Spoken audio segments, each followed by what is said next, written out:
Hace ya más de un año que está muerta y de hecho sigue viva. Pero ¿por qué no quiere abrazarme? Mira cómo se le cae la pobre cabeza.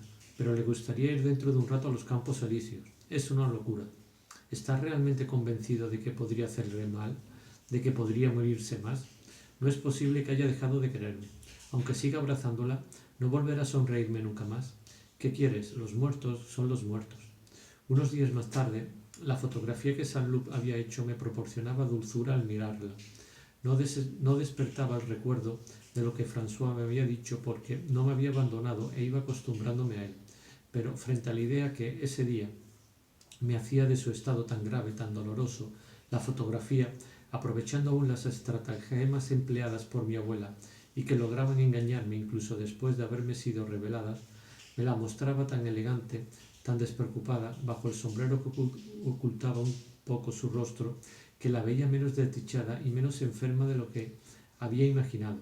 Y sin embargo, aunque sus mejillas tenían sin saberlo una expresión propia, algo de plumbeo, de despavorido, como la mirada de un animal que ya se sintiera elegido y señalado, la abuela tenía un aire de condenada a muerte, un aire involuntariamente sombrío, inconscientemente trágico, que a mí se me escapaba, pero que impedía a mamá mirar aquella fotografía que le parecía menos una fotografía de su madre que de su enfermedad, de un insulto que aquella enfermedad hacía al rostro brutalmente abofeteado de la abuela. Luego, un día me decidí a mandar recado a Albertín de que no tardaría en recibirla. Y es que una mañana de gran calor prematuro, los mil chillidos de los niños que jugaban, de los bañistas que se gastaban bromas, de los vendedores de periódicos, me habían descrito con rasgos de fuego, en pavesas entrelazadas, la playa ardiente que las pequeñas olas venían una tras otras a regar con su frescor. Había comenzado entonces el concierto sinfónico mezclado al chapoteo del agua en que los violines vibraban como un enjambre de abejas extraviado en el mar. Inmediatamente había deseado oír de nuevo la risa de Albertín, ver otra vez a sus amigas, aquellas muchachas recortándose contra las olas que habían permanecido en mi recuerdo como el encanto inseparable, la flor característica de Balbe, y había decidido enviar por medio de François un recado a Albertín para la semana siguiente, mientras el mar, creciendo dulcemente, recubría por completo, cada vez que una ola rompía con corrientes de cristal, la melodía cuyas frases parecían separadas una tras otra como esos ángeles tañedores de laúd que se alzan en la cima de la catedral italiana, entre las crestas de pórfiro azul y de jaspe espumoso. Pero el día en que Albertín vino, el tiempo había vuelto a estropearse y refrescar, y no tuve además ocasión de oír su risa. Estaba de un humor pésimo.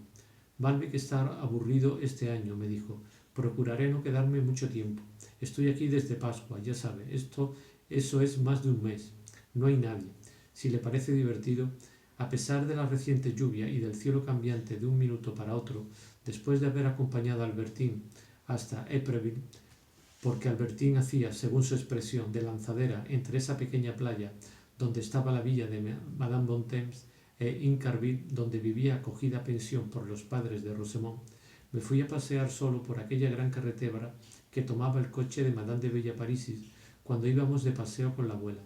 Unos charcos de agua que el sol, que entonces brillaba aún, no había secado, convertían el suelo en una verdadera ciénaga, y yo pensaba en mi abuela, que tiempo atrás no podía dar 2 pasos sin llenarse de barro. Pero cuando hube llegado a la carretera quedé deslumbrado. Allí donde el mes de agosto, con la abuela, solo había visto las hojas y el emplazamiento, por así decir, de los manzanos, ahora estaban estos hasta perderse la vista en plena floración, de una magnificencia inaudita, con los pies en el barro y en toilette de baile, sin tomar la menor precaución para no echar a perder el más espléndido raso de color rosa que jamás se hubiera visto y que relumbraba con los rayos del sol. El horizonte lejano del mar proporcionaba a los manzanos una especie de fondo de estampa japonesa. Si alzaba la cabeza para mirar el cielo entre las flores, que daba a su azul sosegado un tono casi violento, parecían apartarse para mostrar la profundidad de aquel paraíso. Por debajo de aquel azul, una brisa ligera pero fría hacía temblar levemente los enrojecidos ramilletes. Unos paros azules iban a posarse en las ramas y saltaban entre las flores indulgentes como si toda aquella belleza viviente hubiese sido creada de forma artificial por un entusiasta del exotismo y los colores. pero si conmovía hasta las lágrimas era porque, por lejos que llegasen sus efectos de arte refinado, se notaba que era una belleza natural, que aquellos manzanos estaban allí en pleno campo como campesinos en una carretera principal de Francia. Luego, a los rayos de sol le sucedieron súbitamente los de la lluvia. Rayaron todo el horizonte, encerrando la hilera de manzanos en su red gris, pero los manzanos seguían irguiendo su belleza, florida y rosada, en el viento que se había vuelto glacial bajo el chaparrón que caía. Era una jornada de primavera. Capítulo 2. Los misterios de Albertine. Las muchachas que Albertine ve en el espejo. La dama desconocida. El liftier. Madame de Cambremer. Los placeres de Monsieur Nissim-Bernard. Primer esbozo del carácter extraño de Morel. Monsieur de Charlus cena en casa de los Verduri. Temiendo que el placer hallado en aquel paseo solitario debilitase en mí el recuerdo de la abuela, procuraba reavivarlo en el sufrimiento moral tan grande que la había afligido. A mi reclamo, ese sufrimiento trataba de construirse en mi corazón, echaba en él sus inmensos pilares, pero mi corazón era sin duda demasiado pequeño para ella. Yo carecía de fuerza para sobrellevar un dolor tan grande. Mi atención flaqueaba en el momento en que ese sufrimiento se reformaba por entero, y sus arcos se desmoronaban antes de haberse reunido, igual que se derrumban las olas antes de haber completado su bóveda. Sin embargo, habrían bastado mis sueños cuando estaba dormido para hacerme saber que mi dolor por la muerte de la abuela menguaba, pues aparecían en ellos menos oprimida, por la idea que yo me hacía de su nada. Seguía viendo a la enferma, pero en vías de restablecerse. La encontraba mejor, y si ella aludía a lo que había sufrido, yo le cerraba la boca con mis besos, asegurándole que ahora estaba curada para siempre. Habría querido hacer constatar a los escépticos que la muerte es realmente una enfermedad de la que se vuelve, solo que ya no encontraba en mi abuela la rica espontaneidad de antes. Sus palabras no eran más que una respuesta debilitada, dócil, simple eco casi de mis palabras. La abuela ya no era otra cosa que el reflejo de mi propio pensamiento. Aunque todavía fuese yo incapaz de sentir otra vez un deseo físico, sin embargo Albertine empezaba de nuevo a inspirarme una especie de deseo de felicidad. Ciertos sueños de ternura compartida, siempre flotante en nosotros, se asocian de buen grado por una especie de afinidad al recuerdo, siempre que éste se haya vuelto ya algo vago, de una mujer con la que hemos tenido placer. Era un sentimiento que tenía en mi memoria unos aspectos del rostro de Albertine más dulces, menos alegres, bastante diferentes de los que el deseo físico me hubiera evocado, y como también era menos acuciante que este último, hubiese preferido diferir su realización hasta el invierno siguiente, sin tratar de volver a ver a Albertine en Balbec antes de su partida. Pero incluso en medio de un dolor todavía vivo, renace el deseo físico. En la cama donde me obligaban a guardar reposo mucho tiempo cada día, deseaba que Albertine viniese a reanudar nuestros juegos del pasado. ¿No ocurre que en el mismo cuarto en que han perdido un hijo, dos esposos, pronto de nuevo entrelazados, dan un hermano al pequeño muerto? Procuraba distraerme de ese deseo yendo hasta la ventana a mirar el mar del día. Como el primer año, los mares de un día a otro rara vez eran los mismos, pero además apenas si se parecían a los de aquel primer año, bien porque ahora era la primavera con sus tormentas, bien porque, aun cuando yo hubiese ido en la misma época que la primera vez, unos tiempos distintos, más mudables, habrían podido desaconsejar esta costa a ciertos mares indolentes, vaporosos y frágiles que yo había visto dormir en la playa en los días ardientes, alzando imperceptiblemente su seno azulado con una blanda palpitación. Bien, sobre todo porque mis ojos, enseñados por Elstir a retener precisamente los elementos que en el pasado dejaba voluntariamente de lado, contemplaba largamente lo que el primer año no sabían ver. Aquella oposición que tanto me sorprendía entonces entre los paseos agrestes que daba en compañía de Madame de Villeparisis y aquella fluida, inaccesible y mitológica proximidad del océano eterno, había dejado de existir en mi mente. Y había días en que ahora el mar mismo me parecía, por el contrario, casi rural. En los días, bastante raros, de verdadero buen tiempo, el calor había trazado sobre las aguas, como en campo como a campo atraviesa una ruta polvorienta y blanca tras la que sobresalía, como un campanario rural, la fina punta de un barco de pesca. Un remolcador del que solo se veía la chimenea humeaba a lo lejos como una fábrica apartada, mientras, solitario en el horizonte, un recuadro blanco y abombado, pintado seguramente por una vela, pero que parecía compacto y como calcáreo, hacía pensar en el ángulo soleado de algún edificio aislado, hospital o escuela. Y las nubes y el viento, los días en que éste se sumaba al sol, completaban, si no el error de juicio, al menos la ilusión de la primera mirada, la sugestión que despierta en la imaginación, pues la alternancia de espacios de colores nítidamente contrastados, como los que en el campo resultan de la continuidad de cultivos diferentes, las desigualdades violentas, amarillas y como fangosas de la superficie marina, los espigones, los taludes que ocultaban a la vista una barca en la que una cuadrilla de ágiles marineros parecían estar segando, todo esto daba la impresión de transformar el océano, los días de tormenta, en algo tan variado, tan consistente, tan accidentado, tan populoso, tan civilizado como la tierra transitable por la que yo iba en otro tiempo y por la que volvería a pasear dentro de poco. Y una vez, sin poder resistir más mi deseo, en lugar de acostarme de nuevo me vestí y fui en busca de Albertine a Incarville. Le pediría que me acompañase hasta Deauville, donde pensaba visitar en Féterne a Madame de Cambervell y en La Respellière a Madame Verdury. Mientras tanto, Albertine me esperaba en la playa y volveríamos. Albertine me esperaría en la playa y volveríamos juntos por la noche. Fui a coger el trenecito local del que Albertine y sus amigas me habían enseñado en el pasado todos los apodos usados en la región, donde lo llamaban unas veces tortuoso por sus innumerables rodeos, cafetera porque no avanzaba, transatlántico a causa de una espantosa sirena que tenía para que se apartasen los transeúntes, el de Cauville y el Funi, no porque fuese un funicular, sino porque trepaba por la escollera. Ni siquiera en sentido estricto un de Cauville, salvo porque tenía una vía de 60, el BAG, porque iba de Valbe a Gratesbast pasando por Angerville, el tram y el TSN porque formaban parte de la línea de tranvías del sur de Normandía. Me instalé en un vagón donde estaba solo. Hacía un sol espléndido. Se ahogaba uno. Bajé la cortinilla azul que solo dejaba pasar una raya de sol, pero de pronto vi a la abuela tal como estaba sentada en el tren cuando partimos de París para Valme, cuando, afligida por verme tomar cerveza, había preferido no mirarme, cerrar los ojos y aparentar que dormía.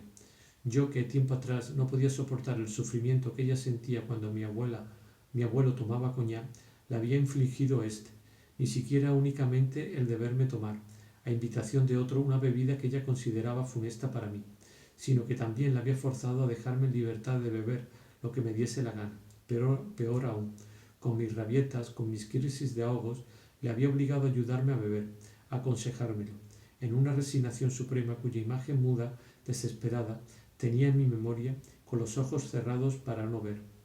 Semejante recuerdo, como un golpe de varita mágica, me había devuelto de nuevo el alma que estaba perdiendo desde hacía algún tiempo. ¿Qué habría podido hacer en Rosemont si mis labios estaban entera y exclusivamente recorridos por el deseo desesperado de besar a una muerta?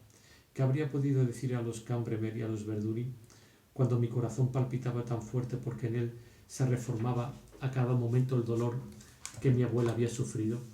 No pude continuar en aquel vagón. Cuando el tren se detuvo en Mainainville, la Teinturière, me apeé renunciando a mis proyectos. Desde hacía algún tiempo, Mainville había adquirido una importancia considerable y una reputación singular porque un director de numerosos casinos, comerciantes de bienestar, había construido, no lejos de allí, en un lujo de mal gusto capaz de rivalizar con el de un palace, un establecimiento sobre el que más tarde volveremos, y que, hablando con franqueza, era la primera casa pública para gente chic que se había tenido la idea de construir en las costas de Francia. Era la única. Cada puerto tiene la suya, por supuesto, pero solo para los marineros y para los amantes de lo pintoresco, a quienes gusta ver muy de cerca muy cerca de la iglesia inmemorial, a la patrona casi tan vieja como la iglesia, venerable y mohosa, plantada en el umbral de su puerta malfamada, esperando el regreso de los barcos de pesca. Apartándome de la deslumbrante casa de placer, insolentemente levantada allí pese a las protestas de las familias, que las familias dirigían inútilmente al alcalde, alcancé la escollera y seguí sus sinuosos caminos en dirección a Valby. Oí, sin responderle, la llamada de los espinos blancos. Vecinos menos suntuosos que la de las flores de manzano las encontraban demasiado macizas, aun reconociendo la frescura de la tez que tienen las muchachas en los rosados pétalos de esos grandes productores de sidra. Sabían que, con una dote mucho menor, eran sin embargo más buscados y que, para resultar atractivos, les bastaba una blancura algo arrugada. Cuando volví, el portero del hotel me entregó una esquela de duelo en el que figuraban el marqués y la marquesa de Gonelville, el vizconde y la vizcondesa d'Amfreville, el conde y la condesa de Bernerville, el marqués y la marquesa de Graincourt, el conde d'Amenoncourt, la condesa de Mainville, el conde y la condesa de Franquetot, la condesa de Chaverny, de soltera d'Ailly, de la que terminé comprendiendo la causa de su envío cuando reconocí los nombres de la marquesa de Cambremer, de soltera d'Umensly-la-Guichard, del marqués y de la marquesa de Cambremer, y cuando vi que la muerta, una prima de los Cambremer, se llamaba Eleonor Eufrasia Humbertine de Cambremer, condesa de Criquetot, en toda la extensión de aquella familia provinciana, cuya numeración procuraba varias líneas finas y apretadas, ni un solo burgués, y por otra parte ni un solo título conocido, sino toda la pandilla de nobles de la región que hacían cantar sus nombres, los nombres de todas las localidades interesantes de la comarca, en los alegres finales en Ville, en Court, a veces más sordos en Tot, vestidos con las tejas de sus castillos o con el revoque de su iglesia, con la cabeza vacilante que apenas sobrepasaba la bóveda o el cuerpo principal del edificio, y sólo para coronarse con la lucernaria normanda o los palomares del techo en atalaya, daban la impresión de haber convocado la reunión de todos los bonitos pueblos escalonados o dispersos en 50 leguas a la redonda y haberlos dispuestos en formación cerrada, sin una laguna, sin un intruso, en el compacto damero rectangular de la aristocrática esquela ribeteada de negro. Mi madre había vuelto a subir a su cuarto, meditando esa frase de Madame de Sévigné: no veo a ninguno de los que quieren apartarme de vos. En palabras encubiertas es que quieren impedirme que piensen en vos, y eso me ofende, porque el primer presidente le había sugerido que debía distraerse, y a mí me susurró: es la princesa de Parma. Se disipó mi miedo nada más ver que la mujer que el magistrado me indicaba no tenía ninguna relación con su Alteza Real, pero como había mandado reservar una habitación donde pasar la noche al volver de casa de Madame de Luxembourg, la noticia había causado en muchos el efecto de hacerles tomar a toda dama nueva que llegaba por la princesa de Parma, y en mí el de hacerme subir a encerrarme en mi desván. No hubiese querido quedarme solo. Apenas eran las 4. Pedí a François que fuese en busca de Albertine para que viniera a pasar las últimas horas de la tarde conmigo. Creo que mentiría si dijese que ese día comenzó la dolorosa y perpetua desconfianza que Albertine terminaría inspirándome, y con mayor razón el carácter particular, pero sobre todo gomorreo, que esa desconfianza debía asumir. Cierto es que ese día, aunque no era el primero, mi espera resultó un tanto ansiosa. Una vez que se hubo marchado, François tardó tanto que empecé a desesperar. Yo no había encendido ninguna lámpara. Apenas quedaba luz del día. El viento hacía restallar la bandera del casino, y, más débil aún en el silencio de la playa, invadida por la marea alta, y como una voz que tradujese y acrecentase la vaguedad enervante de aquella hora inquieta y falsa, un organillo de berbería parado delante del hotel tocaba valses vieneses. Por fin llegó François, pero sola. He ido lo más deprisa posible. pero ella no quería venir porque no le parecía estar suficientemente arreglada. Si no ha estado 1 hora de reloj untándose pomada, poco le ha faltado. Esto va a ser una verdadera perfumería. Ya viene. Se ha quedado atrás para arreglarse delante del espejo. Creía que me la encontraría aquí. Pasó todavía bastante tiempo antes de que Albertín llegara, pero esta vez su alegría, su amabilidad, disiparon mi tristeza. Me anunció, contrariamente a lo que me había dicho otro día, que se quedaría toda la temporada, y me preguntó si no podríamos vernos todos los días, como el primer año.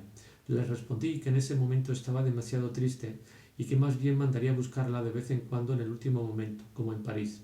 Si alguna vez se sienta apenado o se lo pide el corazón, no dude, me dijo, mándeme a buscar, vendré corriendo, y si no teme que el hotel se escandalice, me quedaré todo el tiempo que usted quiera. Cuando la trajo François, me había parecido contenta, como siempre que se había tomado un trabajo por mí y había conseguido complacerme. Pero Albertín, en cuanto tal, no tenía nada que ver con aquella alegría, y al día siguiente François debía decirme estas profundas palabras. El señor no debería ver a esa señorita. Veo de sobra la clase de carácter que tiene. Le dará disgustos. Cuando bajé para acompañar a Albertín, vi en el comedor iluminado a la princesa de Parma.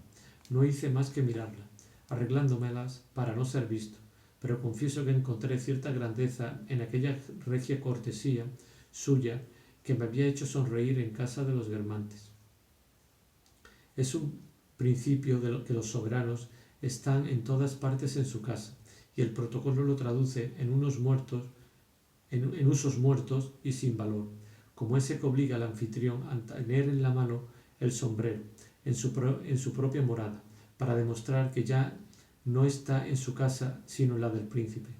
Aunque tal vez la princesa de Parma no se formulase esta idea, estaba tan imbuida de ella que todos sus actos espontáneamente inventados para la ocasión la traducían. Al levantarse de la mesa dio una espléndida propina a Aimé, como si él hubiese estado allí solo por ella, y como si ella recompensase al marcharse de un castillo a un mayordomo destinado a su servicio.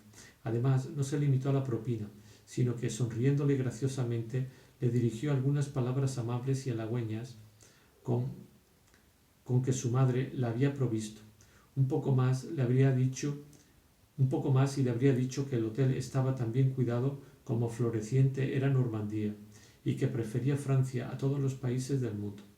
Otra moneda se deslizó en las manos de la princesa para el sumiller, al que había mandado llamar y a quien se empeñó en expresarle su satisfacción como un general que acaba de pasar una revista. El Livre llegaba en ese preciso momento para traerle una respuesta. También tuvo su frase, su sonrisa y su propina, todo ello envuelto en palabras alentadoras y humildes destinadas a demostrarle que su Alteza no era más que cualquiera de ellos. Como Aimé, el sumiller, el Livre, los demás pensaron que sería descortés no sonreír hasta las orejas a una persona que le sonreía. Pronto la princesa se vio rodeada de un grupo de domésticos con los que habló con benevolencia. Como semejantes modales no eran frecuentes en los palás, las personas que pasaban por la plaza, desconociendo su nombre, creyeron tener delante a una habitué de Balbec, y que, por ser de extracción mediocre o por algún interés profesional, quizá fuera la mujer de un comisionista de champán, se diferenciaba menos de la servidumbre que la clientela realmente chic. Por mi parte pensé en el Palacio de Parma, en los consejos a media religiosos, a media políticos, impartidos a aquella princesa, que se comportaba con el pueblo como si tuviese que ganarse sus favores para reinar un día, más aún, como si ya reinase. Volví a subir a mi cuarto, pero ya no estaba solo. Oía a alguien tocar suavemente unos trozos de Schumann. Cierto, puede ocurrir que las personas, incluso las que más amamos, se saturen de la tristeza o de la irritación que emanan de otros. Hay sin embargo una cosa cuya capacidad de exasperación no alcanzaría jamás una persona. Es un piano. Albertín me había hecho tomar nota de las fechas en que debía ausentarse e ir a casa de unas amigas a pasar unos días, y también me había hecho apuntar su dirección por si la necesitaba alguna de aquellas noches, pues ninguna vivía demasiado lejos. De este modo, para encontrarla, me anudaron de forma espontánea en torno a ella de muchacha en muchacha ramilletes de flores. Me atrevo a confesar que muchas de sus amigas, yo no la amaba todavía, me dieron en una playa o en otra instantes de placer. Aquellas jóvenes y complacientes compañeras no me parecían muy numerosas, pero hace poco, cuando de nuevo he pensado en ello, sus nombres han vuelto a mi memoria. He calculado que en una sola temporada 12 de ellas me dieron sus débiles favores. Luego recordé otro nombre, y fueron 13. Sentí entonces una especie de temor infantil a quedarme en ese número. Pensaba, que había olvidado a la primera, a Albertine, que ya no estaba, y que fue la 14ª. Retomando el hilo del relato, yo había notado los nombres y las direcciones de las muchachas en cuya casa la encontraría el día que ella no estuviese en Incarville, pero había pensado que más bien podía aprovechar esos días para visitar a Madame Verdun. Por otra parte, los deseos que sentimos por diferentes mujeres no siempre tienen la misma fuerza. Cierta noche no podemos pasarnos sin una que, luego, apenas nos preocupará durante 1 o 2 meses. Además, entre las causas de alternancia, que no es el momento de analizar aquí, después de las grandes fatigas carnales, la mujer cuya imagen obsesiona nuestra momentánea sensibilidad es una mujer a la que apenas besaríamos en la frente. En cuanto a Albertine, rara vez la veía, y solo las noches muy espaciadas en que no podía pasarme sin ella. Si de mí se apoderaba ese deseo cuando estaba demasiado lejos de Balbe para que François pudiese ir hasta ella, enviaba al Liv, a Éperville, a Lasson, a Saint-Frichot, rogándole que terminara su trabajo un poco antes. El Liv entraba en mi habitación, pero dejando la puerta abierta, porque, aunque hiciese a conciencia su tarea, que era muy dura por consistir en una larga serie de limpiezas desde las 5 de la mañana, no podía decidirse a soportar la fatiga de cerrar una puerta y, si se le hacía notar que estaba abierta, retrocedía y, llegando al esfuerzo máximo, la empujaba ligeramente. Con el orgullo democrático que lo caracterizaba y que no alcanzaba en las carreras liberales los miembros de profesiones bastante numerosas, abogados, médicos, literatos, que se limitaban a llamar a otro abogado, a otro literato, a otro médico, mi cofrade, él, utilizando de pleno derecho un término reservado a los cuerpos restringidos, como los académicos por ejemplo, me decía hablando de un botones que era Liv en días alternos, voy a ver si me sustituye mi colega. Este orgullo no le impedía, siempre que se tratase de mejorar lo que él llamaba sus honorarios, aceptar por sus recados unas remuneraciones que le habían valido el odio de François. Sí, la primera vez que se le ve, uno le daría la comunión sin necesidad de confesarse, pero hay días en que es tan educado como la puerta de una cárcel. Todo eso no es más que sacacuartos, categoría en la que había incluido con frecuencia a Eulalie y en que por todas las desgracias que un día debía acarrear, ya clasificaba a Albertine, porque muchas veces me veía pedir a mamá para la amiga de escasa fortuna algún pequeño objeto, baratijas, cosa que a François le parecía inexcusable porque Madame Bontemps solo tenía una criada para todo.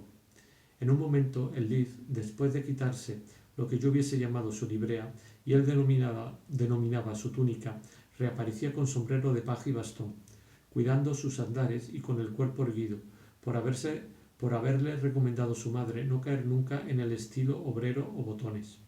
Así como gracias a los libros la ciencia se vuelve accesible a un obrero que deja de ser obrero cuando ha terminado su trabajo, así, gracias al canotier y al par de guantes, la elegancia se volvía accesible al Liv, quien, una vez concluido aquella noche su trabajo de hacer subir a los clientes, se creía como un joven cirujano que se ha quitado la bata o como el oficial de alojamiento Saint-Loup su uniforme, transformado en un perfecto hombre de mundo. No carecía por lo demás de ambición, ni tampoco de talento para manipular su jaula y no dejarle a uno parado entre 2 pisos, pero su modo de expresarse era defectuoso. Creía yo en su ambición porque decía, hablando del portero del que dependía, mi portero, en el mismo tono con que un hombre que poseyera en París lo que el Botones hubiese llamado un hotel particular hubiera hablado a su portero. En cuanto al lenguaje de Liftier, Es curioso que, pese a oír 50 veces al día a los clientes llamar ascensor, nunca dijese sino ascensor. Había algunas particularidades extremadamente irritantes en aquel liftier. En cualquier cosa que le dijese me interrumpía con una locución «es lógico» o «lógico», que parecía indicar que o mi observación era tan evidente que a cualquiera se le hubiese ocurrido, o que se atribuía todo el mérito por haber sido él quien había llamado mi atención sobre aquel punto. «Es lógico» o «lógico», exclamado con la mayor de las energías, salía cada 2 minutos de su boca por cosas que nunca se le hubieran ocurrido, lo cual me irritaba tanto que inmediatamente me ponía a decirle lo contrario para demostrarle que no entendía absolutamente nada. Pero a mi segunda aserción, aunque fuese inconciliable con la primera, no dejaba de responder «es lógico» o «lógico», como si estas palabras fuesen inevitables. También me gustaba mucho perdonarle que emplease ciertos términos específicos de su oficio, perfectamente adecuado por ello en su sentido propio, únicamente en sentido figurado, lo que les daba una intención ingeniosa bastante tonta. Por ejemplo, el verbo pedalear.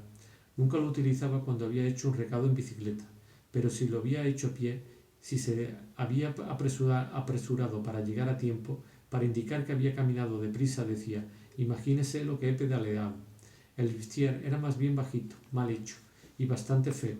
Pese a ello, cada vez que se le hablaba de un joven alto, esbelto y delgado, decía «ah, sí, ya sé, uno que precisamente es de mi tamaño». Y un día que yo esperaba una respuesta que debía traerme, al oír que alguien subía la escalera, el ruido de los pasos me había hecho abrir de impaciencia la puerta de mi cuarto y había visto un botones hermoso como Edimió, de facciones increíblemente perfectas, que venía en busca de una señora a la que yo no conocía. Cuando regresó Liftier, al decirle con cuánta impaciencia había esperado su respuesta, le conté que me había parecido oírle subir, pero que eran botones del hotel de Normandía. «Ah, sí, ya sé cuál», me dijo, «solo hay uno, un chico de mi estatura, y de cara también se me parece tanto que podrían confundirnos. Se diría que es mi hermano». En fin, se empeñaba en aparentar que lo comprendía todo al vuelo. Y no había terminado uno de contarle algo cuando decía «sí, comprendo, perfectamente», con una decisión y un tono inteligente que durante algún tiempo me engañaron. Pero las personas, a medida que las vamos conociendo, son como un metal sumergido en un compuesto corrosivo, y se las ve perder poco a poco sus cualidades, como a veces sus defectos. Antes de hacerles mis recomendaciones, vi que había dejado la puerta abierta. Se lo indiqué, por miedo a que nos oyera. Condescendió a mi deseo y volvió después de disminuir su abertura. Es por darle gusto, pero en el piso solo estamos nosotros dos. Inmediatamente oí pasar a una persona, luego a 2, luego a 3. Aquello me irritaba por la posible indiscreción, pero sobre todo porque veía que no le sorprendía en absoluto, que para él era un ir y venir normal. Sí, es la doncella de al lado que va a buscar sus cosas. Oh, no tiene importancia, es el sommelier que sube las llaves. No es nada. Puede usted hablar, es mi colega que empieza su turno. Y como las razones que todos tenían para pasar no atenuaban mi enojo porque pudiesen oírme, ante mi orden terminante fue no cerrar la puerta, empresa superior a las fuerzas de aquel ciclista que deseaba una moto, sino empujarla un poco más. Así estamos completamente tranquilos. Todos lo estábamos, tanto lo estábamos que entró una americana y se retiró pidiendo disculpa por haberse equivocado de habitación. «Tráigame a esa muchacha», le dije, después de haber dado yo mismo un portazo con todas mis fuerzas, provocando la llegada de otros botones para asegurarse de que no había ninguna ventana abierta. «Recuérdelo bien, Mademoiselle Albertine Simonet. Además está en el sobre. Debe decirle simplemente que es de mi parte. Vendrá con mucho gusto», añadí, para animarle a no humillarme demasiado. «Es lógico». «No, al contrario, no es nada lógico que venga encantada. Es muy incómodo venir desde Verneville aquí. Comprendo. Dígale que venga con usted». Sí, comprendo perfectamente», respondía con aquel tono decidido y sagaz que hacía mucho tiempo que había dejado de producirme buena impresión. por saber que era casi mecánico y escondía bajo su aparente resolución mucha vaguedad y estupidez. ¿A qué hora volverá? Tardaré no poco, decía Liv, quien, llevando al límite la regla decretada por Belisa para evitar la repetición de dos negaciones, se contentaba siempre con una partícula negativa. Puedo ir, desde luego. Precisamente han suprimido la salida hace poco porque había un salón de 20 cubiertos para el almuerzo, y me tocaba salir dentro de un rato. Es justo que salga un poco esta noche. Me llevo la bici. Así lo haré rápido. Y una hora después llegaba diciéndome: el señor ha esperado bastante, pero la señorita ha venido conmigo. Está abajo. Ah, gracias. ¿No estará enfadado conmigo el portero? El señor Paul no sabe siquiera a dónde he ido, ni al jefe de la puerta puede decir nada. Pero una vez en que le había dicho: me la tiene que traer sin falta, me respondió sonriendo: ya sabe que no la he encontrado. No está en casa. Yo no he podido quedarme más tiempo. Tenía miedo a terminar como mi colega, que ha sido envoyé del hotel, pues el Liv, que decía rentrer para una profesión en la que se entra por primera vez, me gustaría mucho rentrer en correo, a modo de compensación o para suavizar la cosa si hubiese tratado de él, o insinuarla con más dulzura y mayor perfidia si se trataba de otro, suprimía la R y decía sé que le han envoyé. No era por maldad por lo que sonreía, sino debido a su timidez. Creía disminuir la importancia de su falta tomando la broma. Del mismo modo, al decirme ya sabe que no la ha encontrado, no es que pensase que en efecto yo ya lo sabía. Al contrario, estaba seguro de que lo ignoraba y sobre todo estaba asustado. Por eso decía ya lo sabe, para evitarse la angustia que sufriría cuando pronunciase las frases destinadas a hacérmelo saber. Nunca deberíamos enfadarnos contra quienes se ponen a bromear cuando les cogemos en falta. Si lo hacen, no es por burla, sino porque tiemblan ante la idea de que podamos estar descontentos. Testimoniemos una gran compasión, manifestemos una gran dulzura a los que ríen. Semejante a un verdadero ataque, la turbación había producido en el Liv no solo un rubor apoplético, sino una alteración del lenguaje, que de pronto se volvió familiar. Terminó explicándome que Albertín no estaba en Épreville, que no debía volver a casa hasta las 9 y que si a veces, lo que quería decir por casualidad, regresaba antes, le daría el recado, y en cualquier caso ella estaría conmigo antes de la 1 de la mañana. No fue aquella noche, sin embargo, cuando empezó a tomar consistencia mi cruel desconfianza. No, para decirlo de una vez, y aunque el hecho no ocurrió sino unas semanas más tarde, nació de una observación de Cottard. Ese día, Albertín y sus amigas habían querido arrastrarme al casino de Incarville, y por suerte para mí, no me habría reunido con ellas. Quería hacer una visita a Madame Verdurin, que me había invitado varias veces, si no me hubiese visto detenido en Incarville por una avería del trenecito cuya reparación iba a exigir algún tiempo. Mientras paseaba sin rumbo en espera de que la acabasen, me encontré de improviso frente a frente con el doctor Cottard, que iba a Incarville para una consulta. Dudé en saludarle porque no había respondido a ninguna de mis cartas, mas la amabilidad no se manifiesta del mismo modo en todo el mundo. Al no verse obligado por su educación a las mismas reglas fijas del saber vivir que las gentes del mundo, Cottard estaba lleno de buenas intenciones que se negaban hasta el día en que tenía ocasión de manifestarlas. Se disculpó. Había recibido mis cartas desde luego. Había informado de mi presencia a los Verdurin, que tenían muchas ganas de verme y a cuya casa me aconsejaba ir. Pretendía incluso llevarme esa misma noche, dado que, de vuelta, cogería el mismo trenecito local para ir a cenar con ellos. Como yo dudaba y aún faltaba un poco de tiempo para su tren, como la reparación iba para rato, le hice entrar en el pequeño casino, uno de aquellos que me habían parecido tan tristes la noche de mi primera llegada, lleno ahora del bullicio de las muchachas que, a falta de caballeros, bailaban entre sí. André vino hacia mí haciendo glissade. Yo contaba con irme enseguida a casa de los Verdurin en compañía de Cottard, cuando definitivamente rechacé su propuesta dominado por un deseo vivísimo de quedarme con Albertine.